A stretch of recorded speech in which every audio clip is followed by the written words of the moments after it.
अस्सलाम वालेकुम। अगर आप इस तरह का ख़ूबसूरत मज़ेदार गर्मा गर्म चने का पुलाव या काबली पुलाव खाना चाहते हैं तो मेरी रेसिपी को एंड तक ज़रूर देखें। बिस्मिल्लाहिर्रहमानिर्रहीम। यहाँ मैंने ये आधा किलो चने रात को भिगोकर रख दिए थे। अब हम इसको धोएंगे, धो के 2-3 पानी निकालेंगे और इनको हम प्रेशर कुकर में शिफ्ट करके हम इसको गला लेंगे, यानी कि इसको बॉईल कर लेंगे। जी, तो आप ये देख सकते हैं मैंने कुकर को चूल्हे पर रख लिया है और कुकर में मैंने ये चने धोकर डाल दिए और साफ़ पानी में मैंने इसमें डाल दिया है। इसमें जितने चने हैं उससे डबल पानी हमने डाला है। अब हम इसमें 1 चम्मच नमक डालेंगे और इसको हम उबालेंगे कुकर बंद करके, और इसका वेट लगा देंगे और फिर ये चने उबल जाएंगे।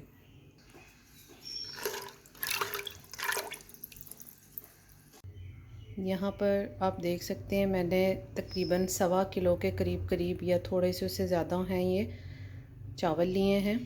अब हम इनको साफ़ करके और धोकर भिगो देंगे। हाँ जी, तो ये चने गल चुके हैं। ये देखें, मैं आपको ये दिखाती हूँ। ये देखें, ये हल्का सा प्रेस करने से भी ये टूट रहे हैं, तो ये बड़े अच्छी तरह से गल चुके हैं। हाँ जी, तो ये एक पतीला मैंने चूल्हे पर रख लिया है। इसमें मैं 1.5 से 2 कप के करीब ऑयल ऐड करूँगी।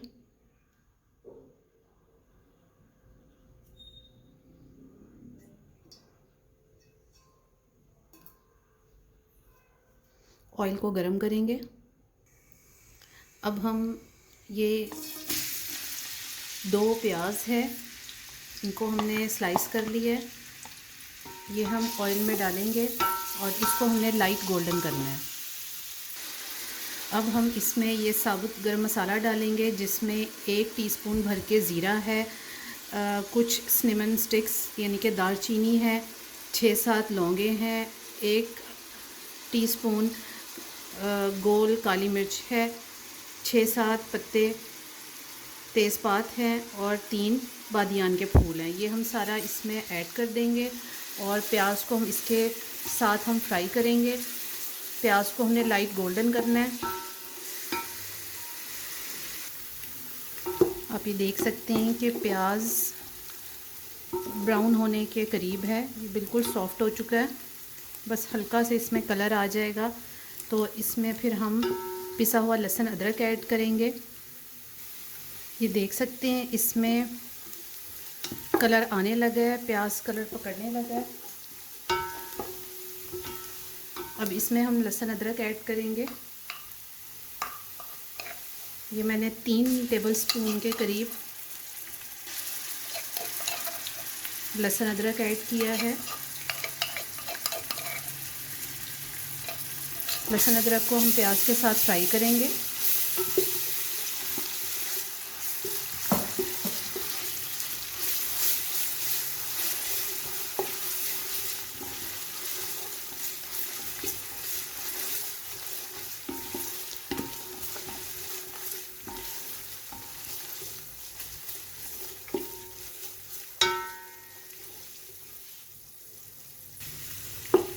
लहसुन अदरक की बहुत मज़ेदार सी खुशबू आ रही है।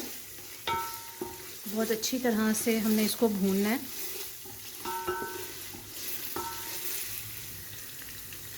अब हम इसमें ये 3 टमाटर कटे हुए हैं, ये हम इसमें ऐड करेंगे।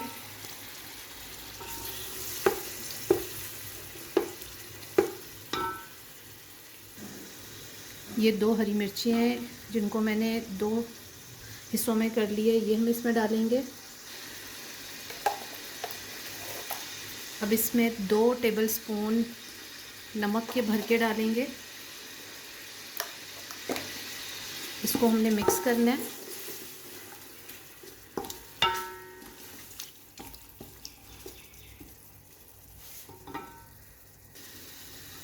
अब हम इसमें थोड़ा सा पानी ऐड करेंगे और टमाटरों को गला लेंगे। और गलने के लिए हमें इसको कवर करना है। अब हम इसको कवर कर देंगे और 10 मिनट के बाद हम इसको चेक करेंगे। आइए अब हम चेक करते हैं।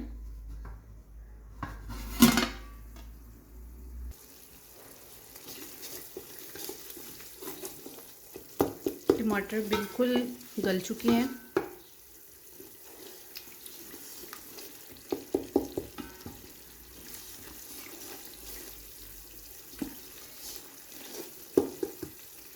ये देखें। अब हम इसमें चने ऐड करेंगे।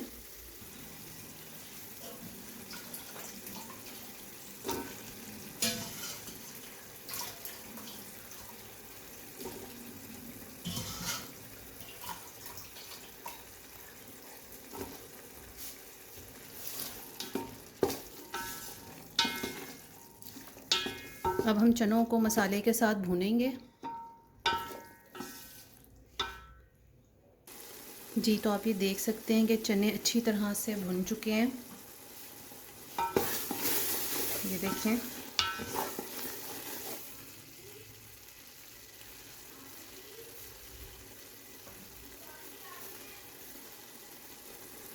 अब चने ऑयल भी छोड़ रहे हैं। अब हम इसमें पानी ऐड करेंगे। ये वही पानी है जिसमें हमने चने बॉईल किए थे। आप इसमें सादा पानी भी डाल सकते हैं।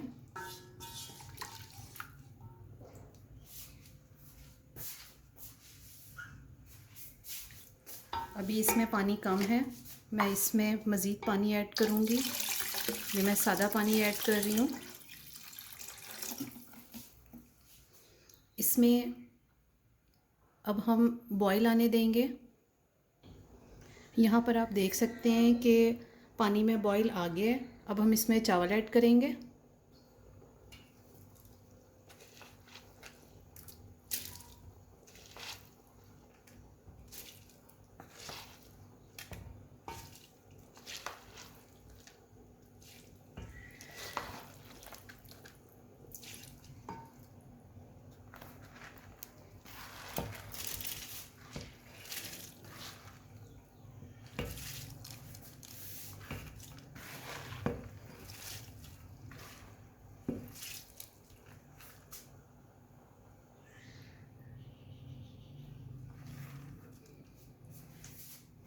अब हमने बहुत हल्के हाथों से चावलों को इसमें मिक्स करना है।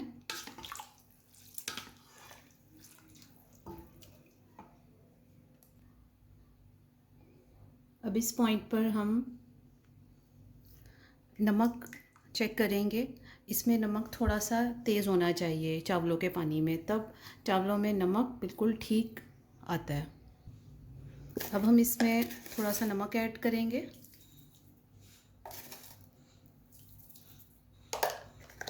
अब हम इसको बिल्कुल हल्के हाथों से हमने मिक्स करना है।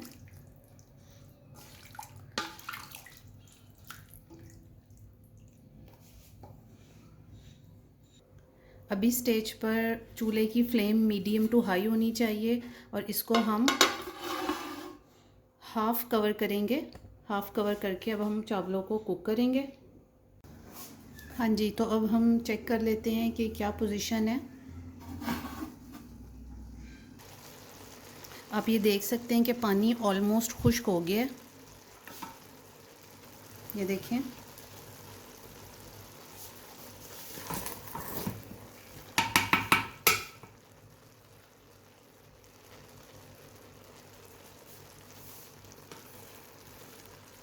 इसका दाना भी चेक कर लेंगे।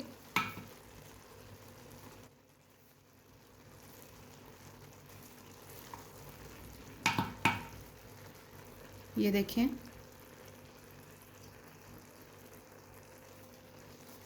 दाने को दबाएं तो दाना टूट रहा है। इसमें तकरीबन 1 कनी है, तो अब हम इसको दम दे देंगे। लेकिन इससे पहले हम इसमें येलो फूड कलर ऐड करेंगे। ये हम थोड़ी थोड़ी जगह पर ये हमने ऐड कर दिया। अब हमने इसके ऊपर एक दस्तरखान को ऐसे रखना है और ढक्कन कवर करके साइड से दस्तरखान का कपड़ा हमने ऐसे ऊपर कर देना है और नीचे हम इसके तवा रखेंगे। अब हमने तवे के नीचे मीडियम टू हाई फ्लेम कर दी है। जब तवा अच्छी तरह से गर्म हो जाएगा तो हम अब इसकी दम वाली फिर आंच कर देंगे और हम इसको तकरीबन 10 से 15 मिनट तक दम देंगे। आइए अब हम चेक करते हैं। वाह, ये आप देख सकते हैं ये हमारा काबली पुलाव बनकर रेडी है। अब हम इसको डिश आउट करेंगे। ये देखिए कितना खिला खिला चावल बना है, ये देखिए। अब हम इसको डिश आउट करते हैं। जी, तो आप ये देख सकते हैं ये कितना खूबसूरत चने का पुलाव बनकर रेडी है। इसको आप चटनी, सलाद, रायते के साथ सर्व करें और अचार भी बहुत अच्छा लगता है इसके साथ। अगर आपको ये मेरी रेसिपी पसंद आई है तो अपने फ्रेंड्स एंड फैमिली मेम्बर्स के साथ शेयर करें और मेरे चैनल को ज़रूर सब्सक्राइब करें। Thank you. अल्लाह हाफ़िज़।